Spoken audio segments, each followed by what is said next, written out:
Sunnie Heers here. So you're a wedding and elopement photographer. You scaled your photography business to a multiple six-figure business in just 2 years. Now, before we talk about that aspect of your business, kind of give us your origin story of how you got into photography and business. Yeah, so I feel like I was kind of born into like the entrepreneur world. I'm from Vegas, which is kind of like a go-getter city in my opinion. My dad owns his own business. He's a singer-songwriter. My mom has her own veterinary practice. So for me, like even by the time I was 9, I was like flipping stuff on eBay. I wouldn't even ask my mom. I just like go into her closet and like sell purses for her. And so I just kind of started my entrepreneurship by like selling things. And then by the time I was like 12, I was like buying domains and just, I knew I wanted to like create something and have a Hmm. brand. I just didn't know what it would be. So I actually got my start in photography through, I had a food blog and I would like take pictures of the food and the restaurants would like send me limos to like pick my dad and I up to go like try new restaurants and I would photograph the food there. But I didn't think that that was going to be like long term for me. And Hmm. so it wasn't until my grandpa gave me like all of his film cameras that he would use in the 60s and 70s that I really fell in love with photography. And that's kind of like what stuck. And yeah, it was, I used to go out to the desert and take like, self portraits and go through rolls of film and then take like shitty portraits of friends in high school. And then in college was when I actually got my start with like professional photography. So you were always entrepreneurial, and you said in college you started your photography business where you got more serious. Now, did you get more serious because you wanted to, have a creative outlet and use that creative outlet to start a business, or were you kind of just tired of school? You didn't want to go to the 9 to 5 corporate route. Yeah, so I always like thought I would need a real job. I didn't know that I could make like that much money from photography.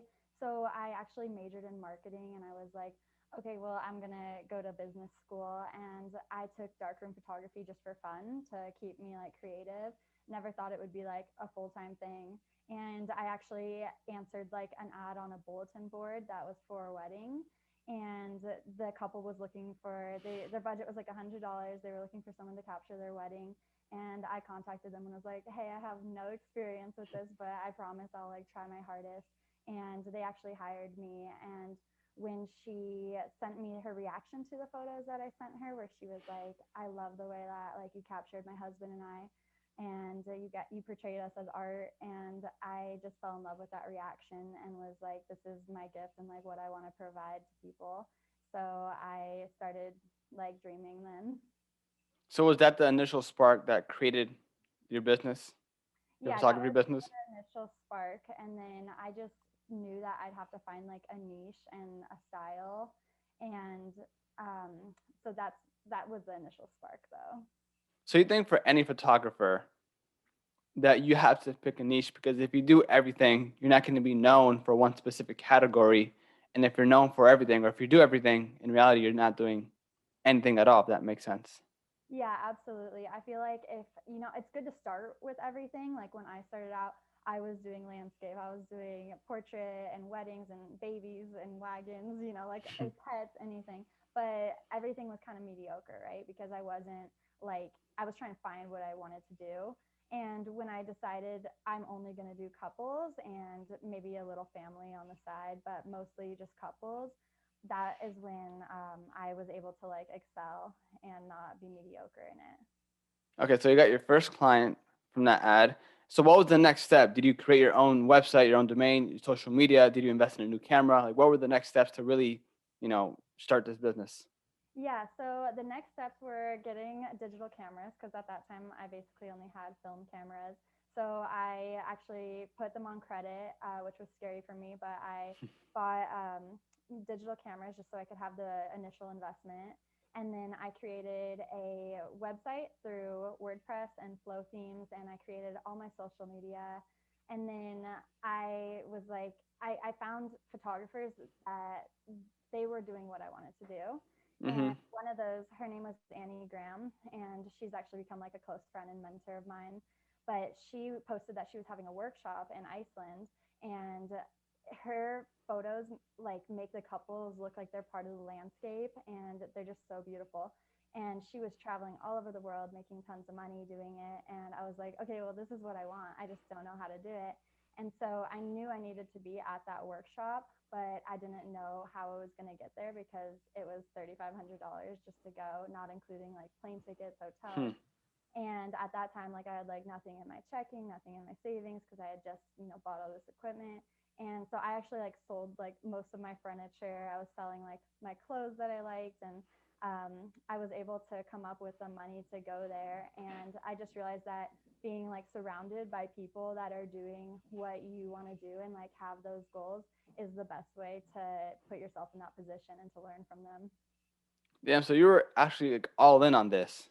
And that's kind Yeah. of crazy. You actually sold your furniture. I think a lot of people from that point would kind of quit or procrastinate or look for other alternatives. But you, on the other hand, you took the initiative, you sold your stuff, and you're like, okay, I got to find out how to, I guess you invested in yourself. Yeah, it's just I was just like, I'm doing this, there's not an option for failure. And of course there was so many learning curves and ups and downs, but there's not an option of like quitting. And this is what I want to do full time. And so yeah, I just made it happen. So in that workshop, what did you learn exactly that made you a better photographer? Because of course you can have a really good camera, take the pictures, but of course a lot of it has to do after. You have to edit it with Adobe After Effects, for example. So what were the things that you really learned that really honed you as a really good photographer or a better one? Yeah, so what I learned there was actually I learned that experience is more important than anything. So that is what founded my business model today. Because what I shoot mostly is like intimate weddings and elopements, like where we backpack to lakes and they get changed on the top of the mountain, and we drink beers up there and play music. They're very like untraditional weddings mostly. Hmm. And so what I learned there, that workshop was specifically for that style of photography where it's very much about the nature and the experience, and just kind of making that person's wedding be something that they're going to remember as like an adventure. And so I learned that providing the experience is even more important than providing like pretty pictures. And I also learned that you can make a living off of traveling for weddings, to the craziest places I would never imagine going. And just I learned how to market and attract those clients. Wait, so let me know if I'm wrong here. So you kind of package everything where not only do you take the photographs, but you also have the experience where you guys go to untraditional places for an actual wedding to Mhm. have that scenery in the background. And yeah, you kind of have that experience plus the actual photography itself. Right. Yeah. I would say Oh, I'm wow. more of a photographer than a planner, but people come from all over to get married in Colorado, which is where I live now, or get married in other countries and they'll fly me out. And so I do have to like facilitate and help plan, and they put like a lot of trust in me to help them plan their day and know like what the best background is going to be, or what the best experience is going to be for them. So how much of it has to do, of course, like I said, you invested in yourself, you got the equipment, you went to the workshop, and of course, Colorado is a beautiful spot. And you said a lot of people actually go there for their wedding.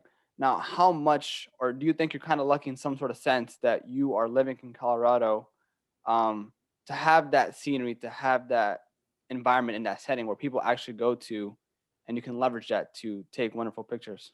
Yeah, absolutely. That was one of the main reasons that I moved from Vegas to Colorado. Vegas is a beautiful place to visit, but long term, like there's just, you can only do so much like with the desert. Hmm. And in Colorado's so diverse. We have so many different backgrounds and landscapes. And so that was something that I was attracted to. And there's so many hikes here and everything. So that was one of the main reasons I moved, because I wanted to have these like hiking adventure weddings. Hmm. And how long did it take you after all this learning to you to get more clients? Was it almost instantaneously where you got a lot more clients through word of mouth, or did you put up ads? How did that work out?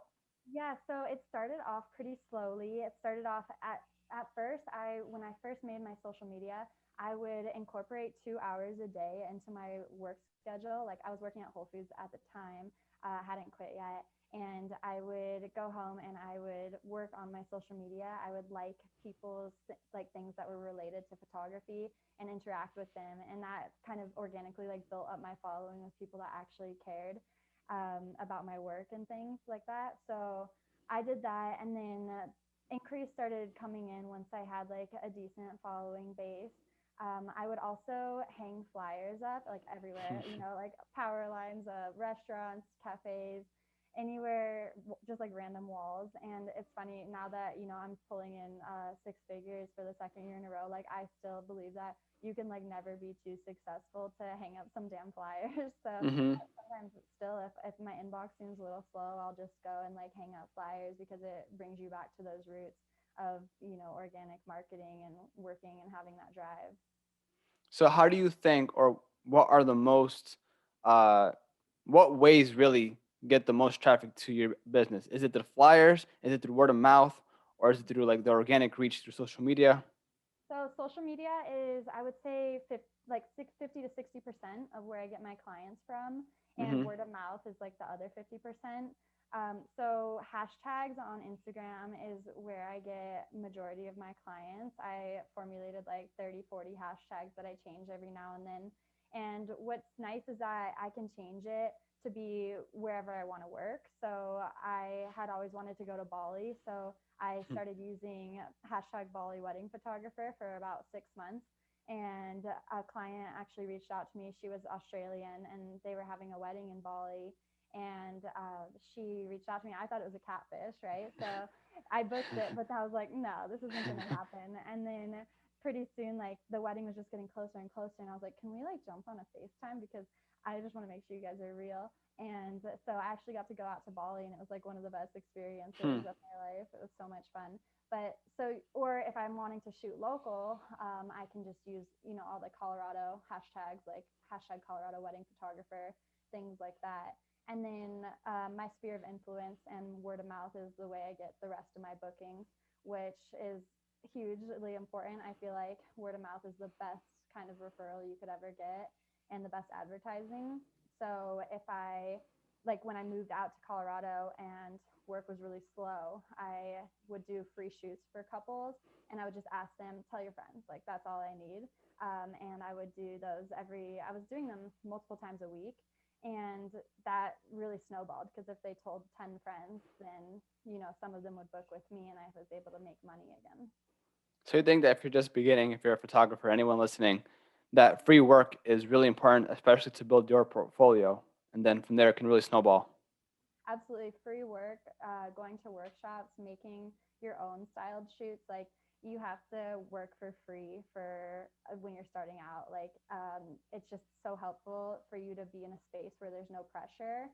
And also it can snowball into like so many other opportunities. People will like find out about you and it's going to return in the long run. It's not like you're working. I never looked at it like I was working for free. I looked at Mm-hmm. it like this is going to return tenfold. No, for sure. And you named your business after your name, right?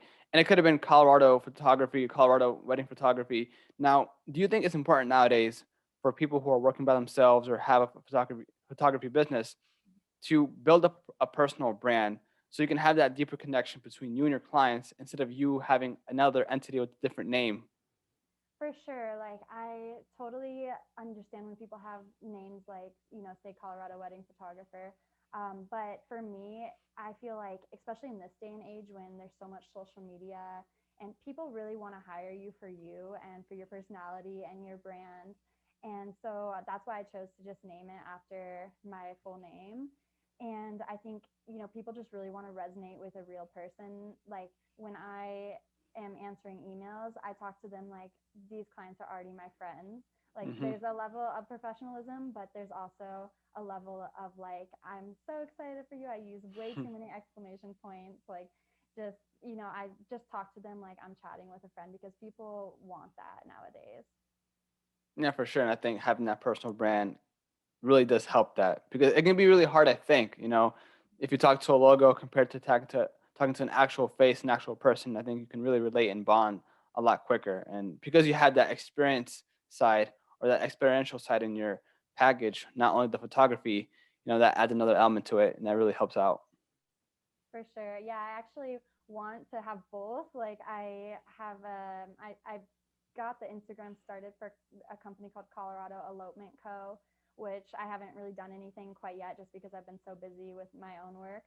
But I Hmm. think it's nice to have both because on one hand you can get all the SEO from having like a generic name like that in your state. You could, double your bookings. But I personally like having my own name as my business name as well. For sure. And at what point were you like, okay, this is actually working. I'm actually making an income. I can do this like really full time and reinvest in the business. At what point were you like, damn, this is crazy? Yeah, so I think the first month that I made like 15,000 Hmm. and I wasn't even working that much. I had just taken a leap and I was like I'm going to raise my prices from I think I was charging like 2,500 for a wedding and I was like I'm just going to raise that to 4,000 for a wedding and just like see what happens. And people kept booking and then I raised my engagement shoots and that was the first month where I was like okay, um, this is something I could do long term. And I also realized that the more that I charged, the better client experience I could give because I was working less actually, so I could provide more of a personalized experience and take more time to actually like make sure everything's perfect for that client. I feel like that can be very like really scary to raise your prices, because you might think, oh, like this person might not want to follow me or mess with you anymore. But I do think you have to do that because you're essentially like a solopreneur. You might have people working with you, right? But it's really hard, I think, let me know if I'm wrong, to scale this business, right? Of course, you can hire more people, but if you're just by yourself, I think what you should do and what you did is raise the prices. Yes, 100%. Like I feel like at first I was like I want to make sure I'm never scamming anyone, right? So but you have to really believe that what you're doing is so valuable and if you believe in it and you give your all, then of course you're not scamming anybody. You're giving them something that's super high value. And yeah, I've never had a like my clients always are like so happy with the pictures because I actually care and like give I'm being valued for my time, so I don't feel like I'm ever like underpaid. So, Hmm. it's just a win-win. So, what are the tools that you use? Either as Adobe, what specific camera do you use?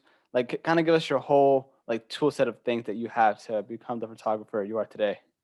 Yeah, so I have a Canon 5D Mark IV, and my favorite lens that I like never take off is a Canon L series 35 millimeter. And then I use Lightroom to edit. That's pretty much all I use. Occasionally Photoshop, but that's it. And I deliver my photos on a gallery called Pixie Set. So that's kind of my whole setup. When I first started out, and I hadn't bought like a really good digital camera yet. I just had like a kit lens and like a Canon Rebel, and I shot weddings on that for about a year before getting something good. So it's really all about the lens and about like your style and your editing more so than like the gear. Hmm. But I do love the Canon Mark IV. It's a good one. So you mentioned style, and of course, when you took that workshop, it was very niche in terms of what the actual workshop was about. But over time, do you think that you developed your own sort of style? You probably had inspiration from other photographers, but maybe you mixed those things and you created your own sort of mix to it, your own style. Yeah, so like I said, like I learned on film where I was like developing, and I loved that film has like a really like authentic kind of grainy feel. And so when I wanted to incorporate that back into my digital work, I didn't want it to look like so clean and so perfect. So I kind of take out a lot of the colors and make it a little less saturated, and then I add a lot of grain so it looks like film, and like I add like lens effects and things like that. So that was Hmm. kind of how I found my style. And then my favorite kind of like work to do is when the couple is like part of the landscape. Like I kind of call them National Geographic because I want the couple to look like they're like in the landscape and part of it, and big wide shots where it's just like a huge moundscape and then like the couple's like over here. Hmm. So how does your deliverable look like? So you have the elopement or the wedding, and do you give them X amount of pictures with X amount of edits, or like how does that look like? Yeah, so I have like three different packages. I have one with 600 pictures, one with 800, and one with Hmm. 1,000. They can also get like an album. I charge a la carte for travel and for engagement shoots and all that good stuff. I said 1,000 photos. That's crazy. So, A lot. sheesh. And so, yeah, I mean, that's a good thing because, of course, if you only have a handful of photos, they may not like it. But since you're giving them a whole like list, a whole category of photos, and it'll be very hard for them to not like everything. You kind of give them Yeah, the ideal thing, what to sure. do I don't there. do any like watermarking or anything. I just if I took the photo, like I'm gonna edit and give it to them because like what am I gonna do with it? I'm not gonna hang it on my wall. So I just Hmm. try to give them like as many as I can. Yeah. So, do you think that you're a real like almost every entrepreneur, they have to be risk takers? Of course, you went to that workshop and you moved from Las Vegas to Colorado. Now, moving having uh that phase of moving from Las Vegas to Colorado, did you have any family there, or was it just kind of a thing that you think that would have worked going to Colorado? That's where the market was for what you wanted to do. Yeah, so I was coming off of that, making that decision to go to that workshop, and it was a risk, and I took it, and so I had that like sense of like power and accomplishment, and I actually continued to use those like decision making muscles because it really is like decision making is like a muscle that you strengthen, right? So the more decisions that you make, and don't procrastinate them, and the more that you make, you're going to get stronger and better at making those decisions. So after I booked that workshop, I actually I was working at two smoothie places and I quit both of those. And because I kind of felt like I needed that push to really make it happen. And then I also ended like a really toxic relationship. I got the help that I need to like get safely out of that relationship, and that was really scary. But once I made that decision, I was like, all right, I've just made three huge, life things, and I just felt like I'm gonna snowball this and keep it going. So I was like, what else can I do? And I thought, I've always wanted to move to a different place, and I didn't have any family in Colorado. I just kind of thought it was beautiful. I love to ski, so I was like, there's mountains there, and I just packed up my cats and we they literally meowed like the whole 12 hours to Colorado. It was so annoying, but packed up my cats and I got my own place here. Now, I feel that can be very hard. A lot of people could procrastinate. They can think or dwell on a very long time to make a decision like that. For you, what was that final straw that broke the camel's back that you had to make that leap of faith Yeah, in which decision? of literally like quitting your two jobs, stopping getting out of the toxic relationship, and you know what, just leaving Las Vegas and going to Colorado, and that's it, creating a new chapter in your life. Yeah, so I think I started to realize that when you are having like decision anxiety, if you practice, like if you're procrastinating them enough, sometimes like you're going to lose out on both opportunities. Like it's like, you might have regret that you've made the wrong choice, but if you wait too long, you're going to have lost both choices. Hmm. So I just started to realize that, and I was like, there's never going to be a perfect time to do anything, right? There's I didn't have enough savings to quit my jobs. Honestly, I was living above my means because I hadn't ever learned to like manage money, or no one taught me like, financial strategies like that. But I was like, there's never going to be a perfect time. I had enough to pay rent for the next few months, and that was it. And I was just like, I'm going to do this because there has to be a little bit of uncertainty, and there is going to be uncertainty in everything. And I think I just realized that the way that my life was heading at that point, like I didn't feel passion towards my marketing degree. I do like I appreciate marketing, but it just wasn't. I didn't want to work in an office. I was interning as well, and I just didn't really like resonate with it. And I just felt like I wasn't happy in my relationship. It was dangerous and toxic, and so I was mediocre in all aspects, right? So I just decided that's not what I'm going to allow into my life. I only want to allow like excellence in my life and like positivity, and I want to just live like a vivacious life, and I need to turn this around. Hmm. I feel like people who are in a toxic relationship, either male or female, they can love someone so much, yet even if it's a really really toxic and dangerous relationship, they're not going to leave because they're so attached to it. But Mhm. everyone, maybe if they talk to their friends and family, they're telling them, look, it's better for yourself if you leave. But you're so attached to that person that you kind of just end up staying, and it gets worse and worse. Now, Mhm.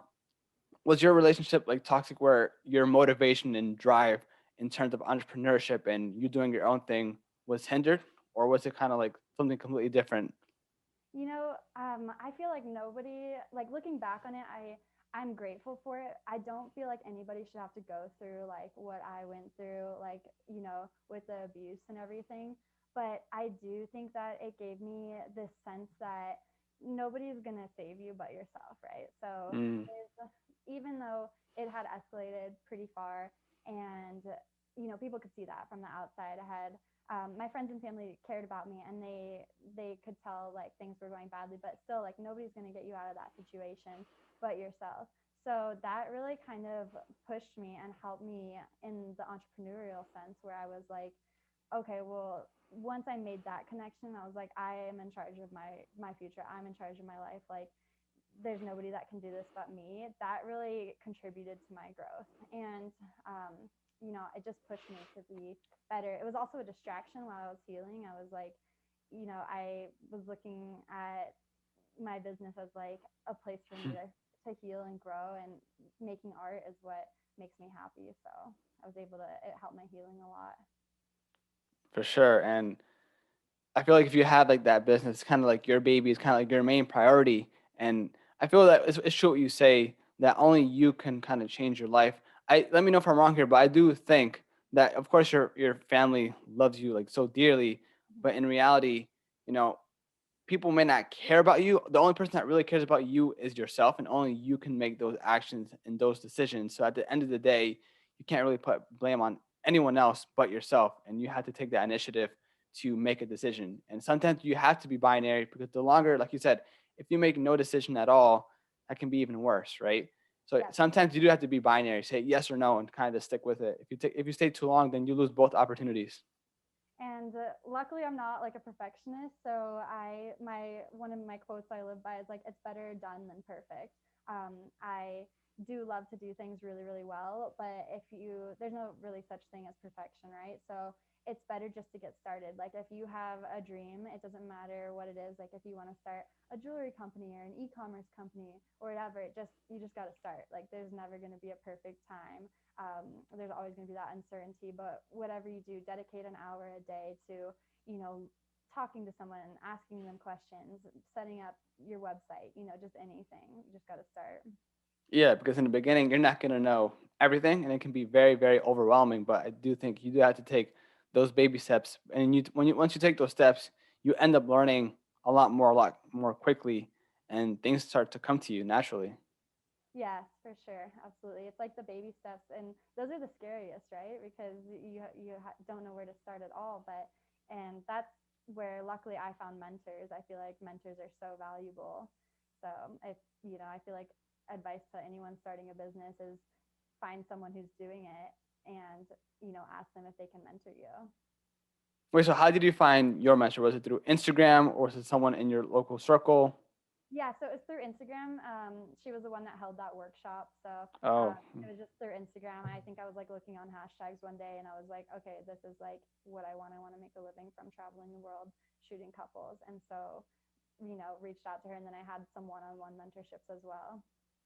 so if you're starting your own business, it can be any business, or if you're a photographer, do you think that you had to try your best to find something that you genuinely love, a niche that you're very passionate about, because that way your work wouldn't feel like work.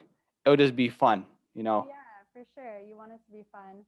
I feel like the best way to do that too is if you don't know what you're passionate about, I feel like try a lot of different things, and you can always give them up later. Like, I started that food blog, and I was like, this might be like my forever thing. And then I was like, I hate doing dishes. Like, why am I doing this?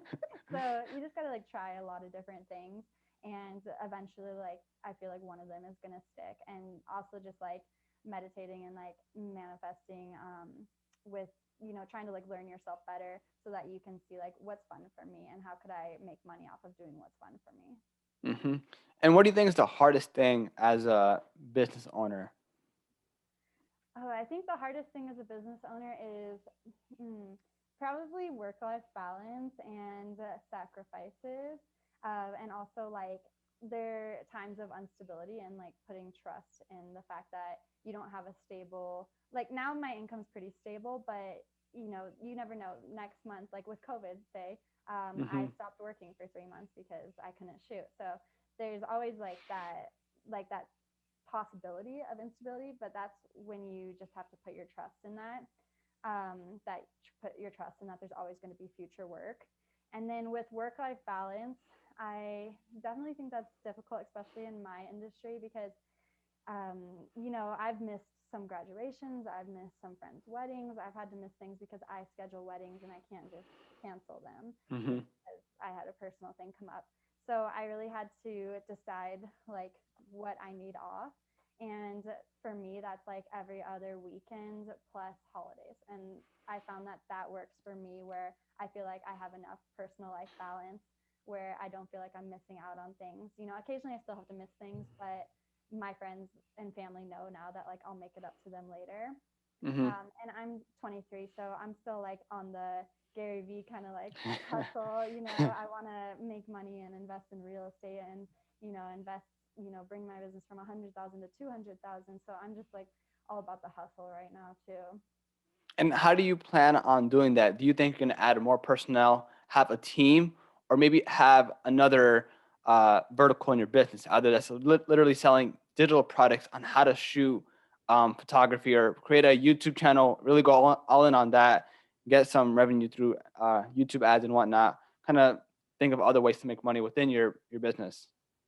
Right. Yeah. So I don't want to have a team as far as like other people associate shooting for me Hmm. because my like I said it's all about experience for me. So I want the clients that book me to have me there, and that does put a cap on how much I can how many weddings I can take and everything. But I would like to branch out into education and ebooks. Like I have an ebook called How to Get More Bookings, and I sell it on Gumroad, and I think it's like $20 or something like that. But I've had quite a few sales of that, and of course that's like just really small scale right now. But eventually, Hmm. I'd like to have a whole setup of courses, education, mentorships, and teaching other people to do what I do, basically. And I think that's a really good way, because right now, like you said, you can't really scale yourself. But if you create these educational products, once it's made, it's one and done, and you can just start marketing it and drive more consistent revenue through that. Absolutely, like residual income where you make something once and then it's just pouring in after for like years and years to come. Like I would Hmm. love to. I haven't mastered that yet, but I would love to. That's where I see my business going in the future. Okay. And how much time do you allocate to that side of the business? To So right now I'm trying to set up like I have 2 days a week that are like editing days because I used to edit until like 3 a.m. in the morning and had like no structure there. And then I was like, okay, I'm gonna set aside a few days for editing.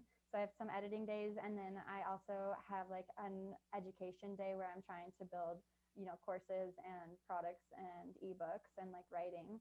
And then the rest of my days are shooting. sheesh. Do you have a specific sort of workflow once you're done with the wedding? Yeah, so I have hard drives. I import all the pictures to hard drives, and then I like select which ones I am gonna do using a program called Photo Mechanic, and then I edit them and then deliver them. Now, as a content creator like yourself and a photographer, what are some nuances that you think are very, very important? Like me, I'm not a photographer at all, but I do use Adobe Premiere to some extent. And some nuances, for example, is just like make sure you have a backup just in case all your files get erased. You have that storage where you can get it back, right? That's kind of like one nuance. But for you, what are some important nuances for wedding photographers to know about that will help them to get started? Yeah, well, backups are so important. Like I'm like actually like a really messy person. Like I have this tilted upward because like there's stuff all over my floor. But I keep my business very, very organized because with weddings, it's you can't just like reshoot that. It's, not a Mhm. it's already happened. You have to be very careful with the files. So I shoot on two different cards. So it's already dual recording while I'm there. I'll have a second shooter there as well. Well, not all the time, but like occasionally I'll have a second shooter there. So that gives me even more peace of mind. And then when I get home, I back up to three places. So I leave them on the cards, and then I back up to my hard drives and also to my computer. So Mhm. Wait, so when you talk to a client and he or she wants like the perfect setting, and since you already have experience, how do you kind of create a framework where you know the spot that would match what your client wants? yeah, so I just ask them about themselves, honestly. Like, what do you guys do for dates? And like, do you like hiking or do you not like it? And that helps me decide whether they just want to, have a spot where they drive right up to it, or if they want to backpack in and like camp even. Um, so it's really just like talking to them and like getting to know them. I always have like 1 to 2 phone calls with clients and just like chat with them about who they are as people. It also really depends on the amount of people. So like if they're bringing grandma and grandpa to Colorado, like we're not going to do a backpacking setting. There's elevation here and altitude, so it yeah, it's just deciding like getting all the specifics and then finding. I have like a few places. I probably have like 10 places that I rotate in between in Colorado, and I'm still discovering new ones. For sure. And what do you think is the most important aspect? Like for example, is it 60% of the actual photo and then 40% editing? The most important aspect, yeah, I think I think a lot of it is editing, but if you were just to have, it's not all editing because you have to have that setup from the start. Like you have to have that organic, picture from the start. So, and really, it's about experience too. Like that, I feel like that's the most important part because if they're having fun and they're like enjoying it, and that's going to show through the pictures more than anything. For sure. And as an entrepreneur, like photographer, running your own business, a lot of people might be hype because they might want to do the same thing, make money on their own terms. But in reality, speaking to a lot of entrepreneurs, they say entrepreneurship is very hard, not because of you have to create your own income, but it's very lonely as well. So do you kind of experience that as well, where you do feel lonely, and your business is the one thing that really kind of blocks all that mental block away because you're kind of focusing on your business and that's really about it. But there is an element to like, you know what, I kind of do feel lonely because I'm just working on my business and the work life balance isn't there. Yeah, so I definitely have felt that in the past when my work-life balance like wasn't good because you don't have coworkers. You're working with different people every day that you're probably never going to see again. Hmm. So even though it's like the happiest day of their lives and everything, you might not see them again there. It's versus jobs where you see the same people over and over and you have that community. And I don't have any employees. Like my cats are my employees of the month every month. That's all. But so I feel like I used to have that loneliness in the sense that it's a lot of time, hours spent editing alone. But photography gives you, and owning your own business in general, gives you so much freedom to set your own days off, to pursue other passions. So since I can make my own schedule and like work as much or as little as I want, I have found other passions like skiing or doing different things, joining clubs, and so I don't feel lonely now because I have found a balance where I can set aside those days to travel or to go ski with my friends or just to go home to Vegas for a few days and Hmm. visit family. Like I love the freedom. That's definitely my favorite part of owning my own business. Yeah, but you do think that as an entrepreneur, you're gonna have to suffer at times. Yeah, there's definitely sacrifices. Like as with anything that's like rewarding, there's absolutely going to be sacrifices that you have to make. And one of those, might be loneliness. It might be, working instead of sleeping or getting to watch your favorite show. You're working instead, and you have to, it's just like with working out, like you have to just keep exercising those muscles and it's going to pay off in the end. Hmm. So there's some people that I speak to like who are entrepreneurs, and they say, of course, they want to be in a relationship, but it's very hard because they're so focused on their business, right?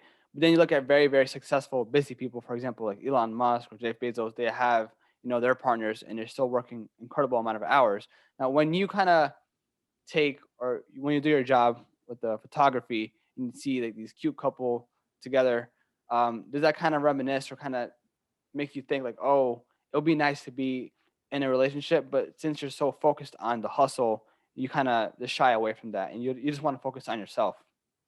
Yeah, you know what? I kind of separate them. Like I've definitely had times where I have breakups and then I go shoot a wedding right after. Like but I just I'm able to separate that, and it's it would be hard for some people, but I feel like, I have a job to do and they're my clients, and I'm there to, even if I've just gone through like a terrible breakup, like I'm there to like be happy for them and like provide that experience for them. So, I think, yeah, I'm just pretty focused on myself, and I'm able to like separate that completely. But yeah, I definitely want to be married one day and have a family and everything. And I will want to have like a, a really good work life balance, then where I'm able to like spend a lot of time with my family. For sure. And I think like a lot of people may throw up the excuse that, I'm too busy to find a partner. But in reality, like I mentioned before with Elon Musk, Jeff Bezos, and other countless entrepreneurs who have partners, there's always a way to find work life balance. Everyone has 24 hours in a day. You got to find a way to make it as efficient as possible. Because like you said, it's really hard to scale yourself, but there's definitely tools and ways to do that. You just got to Mm-hmm. find out. And not everything comes to you. Like you said, as an entrepreneur, it's very hard in the beginning, but as you get more experience, you just learn. Yeah, like how many podcasts are you putting out a week right now? On average, it's like 4 or 5, but like again, like in the beginning, it was very hard. Start out with one, then two, and then eventually, like things start to snowball. And it's really all through Instagram. I mean, Instagram is kind of like a powerful platform compared to any other one. Of course, organic reach isn't as strong as others like a TikTok, but in terms of a business standpoint and networking, I think it's by far the most powerful. It's So, so powerful, and it's like free, which is crazy. Like it's the best free marketing there is, honestly. hmm Insane. so you don't do any sort of paid advertisements, literally flyers, word of mouth, Instagram, organic reach. Yeah, pretty old school marketing. I did run when I was first starting. I did run some Facebook ads, but I don't think that I was setting them up like correctly. like I Oh, you know what else I did though that worked for me was Google Ads. I like Google Ads even better than Facebook ads. Oh, I did Google Ads for probably only like 3 months until I felt like I was getting too many inquiries and I was saying no to people. But Google, and then I shut them down. But if you're ever like getting a business started where it's a service based, I think Google Ads are really, really helpful there. hmm and I know we spoke about niches, but I feel a lot of people they may have that mental block. It's like, oh, this this market is way too saturated. People are already doing it. Was that element come to mind, or were you like, okay, I'm so passionate about photography, I love this that I don't care what people are doing, I'm gonna do it my way and I'm gonna figure it out. Yeah, I think I don't really believe in saturation, honestly. Like, I know that it exists, but I think that there's always room, like community over competition. Like, I think that there's always going to be room for, there's always going to be people getting married. And it's just like, it's even like if I wanted to start a granola bar company, like I would start it, even though there's like a 50 million types of granola bars, because look at Kind Bar, like they started kind of recently and they're in every gas station ever. Like I think if you just are able to, I think using such it's too saturated is actually like an excuse, because hmm that's just like an easy cop out, like, oh, this is too saturated, so I'm not going to do it. But if you really, really push yourself and find a way to stand out and like diversify your business, then it's not too saturated because you're the only one doing that. hmm And so for your personal brand, I see like you have a really nice set of pictures with a portfolio, but do you also include like pictures of yourself or kind of your opinions or your workflow to kind of show who you are, because that's a huge process of your business, because people want to not only have the experience in the wedding, but they want to have that experience with someone like you. Yeah, I definitely try to every now and then I post a portrait of myself or something. I really like being behind the camera instead of in front of it, but I've been trying to be better and everyone keeps saying I need to start a TikTok for my business. So or like, the Instagram reels that everyone's doing Mm, now where they do like their yeah. little dances. I need to start doing that even though I kind of don't want to. But you have to adapt and change and like show yourself more. So hmm So you're perfectly comfortable behind the lens, but do you think like in front of it you're like camera shy? I'm not camera shy. I'm not really shy in any aspect, but I just feel like I am so much like it's more fun to be behind the camera for me. Yeah. I haven't really had an interest in like becoming a model. I think that modeling is awesome, and all these girls are doing like OnlyFans now and like having their yeah. and I think that that's awesome because they're, in a way, they're doing their own business. I Oh just yeah, for sure. had any interest in that myself. Just I like to, create the art. No, yeah, but I didn't mean like in that way. I'm saying like you and showing your workflow behind the scenes of you in the trenches working. Oh, yeah, I definitely want to do more of that. Like I would love to hire a videographer to like do a video of what my experience is like working with me. Because I feel like that would just be like so interactive for a client to see. I do try to typically like post some behind the scenes and posting stories. If you think about it, like Instagram stories, I try to post them every day because if you make a post, it's at the top for a minute. But if you make a story, every time that you add to that story, I mean, like, not like you don't want to be like obnoxious about it and post like 400 stories, but like every time you're adding to that story, it's putting your name at the top of that person's like hmm Instagram feed. And if you have 20,000 followers, that's 20,000 people that you're going right to, you're interacting with them. So I feel like I've been trying to do like a lot of stories lately, especially behind the scenes of like when I'm on a shoot. I take like several videos, and hmm it's definitely been hard to like form that habit. But it's clients love that, like seeing that. No, yeah, I think that's a really good marketing tactic. Because it's a constant reminder every day, right? Now, what do you think are essential things for wedding photographers or entrepreneurs? Like, what are things that you've learned through your experience that are very essential to get a business started or to scale a business? I would say, okay, a good website, like investing in a good website right off the bat. That's even more important than like a good logo or anything like that. Um, so a good website, and that's easy to use and interactive. Um, and then a good accountant would be great. Like once you set up, your LLC or your sole proprietorship or S corp, it's good to have an accountant that has your back, so you don't have to deal with like the paperwork, and you can just focus on what you're doing. And then the third thing I would say is just persistence and not and having like a tough skin.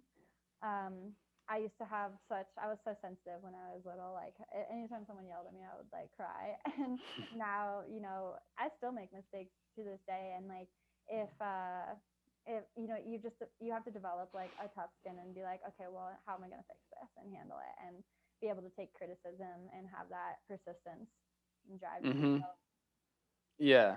And going back to decision making, you said you're mentioning you wanted to create a digital product. I said you can create a YouTube, you can do TikTok, and there's so many things. But of course, doing all that at once is very difficult. But out of curiosity, because I think when I think of Pinterest and then what you're doing, it's like the perfect combination because Pinterest is another search engine, Yeah. right? It's perfect for visuals, and that can lead more traffic to your website, to your Instagram. Is that something that you try to incorporate or have thought about? Literally leveraging Pinterest to drive more traffic and get more clientele for your business. Yeah, I actually need to start doing Pinterest again because when I was actively pinning, like, and you can on your website, you can like, even no matter, even if you're not a photographer, no matter what you do, you can add like a little pin it button to all of your pictures, and people can pin it. And so when I was going through my website and pinning my own pictures and hashtagging them on there, I was getting like 200,000 monthly Hmm. views on Pinterest because it kind of was like the initial like TikTok, but just for pictures. And Yeah. it started to have so much momentum. And Now, I feel like YouTube is the least saturated, like most effective way to, you can become like famous about anything on YouTube. There's like not that many people on it, honestly. Now I do feel that on YouTube though, it's a lot harder to get more traction, right? Yeah, slow. It's like slow. But if you're very niche down and you search for those key words, a lot of it has to do with SEO and whatnot. But of course, Mhm. if you create really good content or if you're very different, unique, then you can definitely blow up on YouTube. But at the end of the day, Yeah. you kind of have to stick to one thing, kind of because me, like for example, in the beginning, I tried to focus on every single social media platform, LinkedIn, Twitter, YouTube, etc. Right? And I was like, damn, this is very overwhelming. It's better just to stick to a Yeah. couple things at once Uh-huh. and then really grow from there. Because what you see now, a lot of entrepreneurs or content creators and personal brands is that they start on TikTok because the organic reach is just crazy. And then on TikTok, you can have your YouTube and Instagram links, and naturally people just gravitate to those channels and follow that one person. Mhm. Yeah, that's amazing. I feel like TikTok is it had such a bad rap at first where Yeah. it was just, it was just like dances and that's it. And Hmm. then now and then it kind of went into like the Vine energy where Yeah. it's like comedy and it's also like so good for business now. Like Hmm. almost all businesses have TikToks that are like up and coming, like that are savvy with the content creation. Yeah. Before it was just dances, and now it's very informative, educational. Yeah, No. it's very educational. I Now. I've been hesitating getting on there, but it's like one of those things where it's like you just got to do it. Hmm. It might not be perfect at first, but start making some reels and some advice on there. Hmm.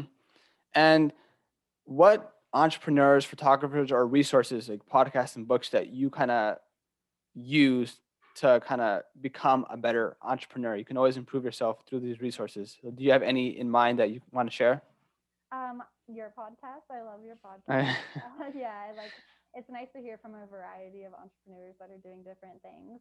I think that some people get so focused on just listening and looking up advice for what they're doing, when in reality, like entrepreneurs in all senses can offer you advice. So I love your podcast. I'm really big into Tim Ferriss' podcast because he breaks down, like the habits of highly successful people. And then as far as like people that inspire me, India Earl is awesome.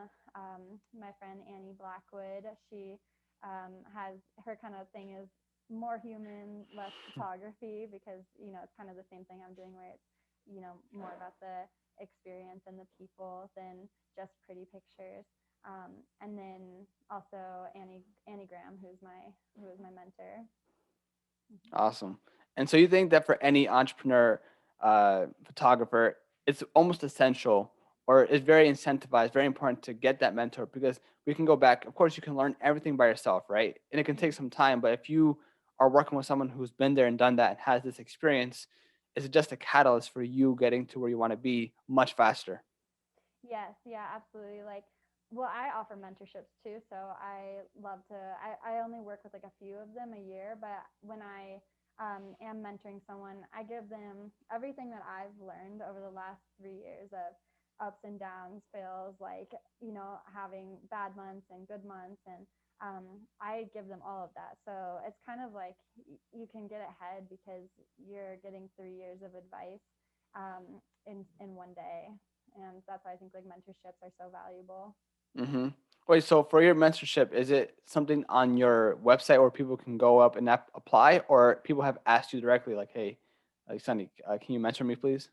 Yeah, I have a page on my site that says mentorship. So I have two packages for that. I have one that's just like it can be if they're out of town, it can be like a Skype day or a Zoom call. Now that everyone has Zoom, Mhm. and that just goes over like all the back end work, marketing, business, all of that good stuff, editing as well, and business strategies, and like kind of help them figure out like what their style is going to be. And then I have one that's 1,000 where it's all of that plus a shoot, so I like design a shoot for them, and that gives them a start in building their portfolio and also like helps them get comfortable behind the camera.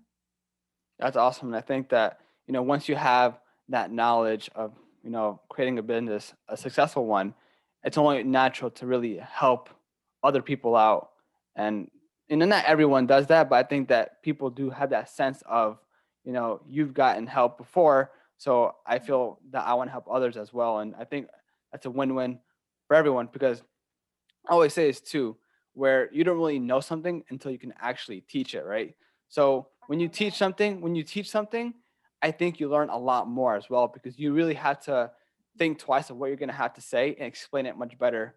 So when you do come back to that thing that you're teaching, you know it off the back, if that makes sense. Yeah, and it just is so fulfilling, to help other people. Like, I feel like, especially wedding photography and photography in general, can be like such a cutthroat industry. Like, I remember when I moved here, there were a few people that were down to help me with like locations and stuff like that. But a lot of people, they were just like, I don't want to help you at all. And I get that, but it's like, in my opinion, there's so much room for growth for everyone, so many clients for everyone, that like I just love to help people, and it makes me feel good to help them get out of, this a job that they're not passionate about, and to find, like, if photography is what they love, to find that fulfilling to them. hmm So of course you have, not everyone's going to take that leap of either they're living in Connecticut or Florida, moving to Colorado to do what you do. So do you suggest that either if they want to work in your niche, either you find a place or a unique setting where there's a market for, or rather find a new subset or a new niche under wedding photography or just photography in general?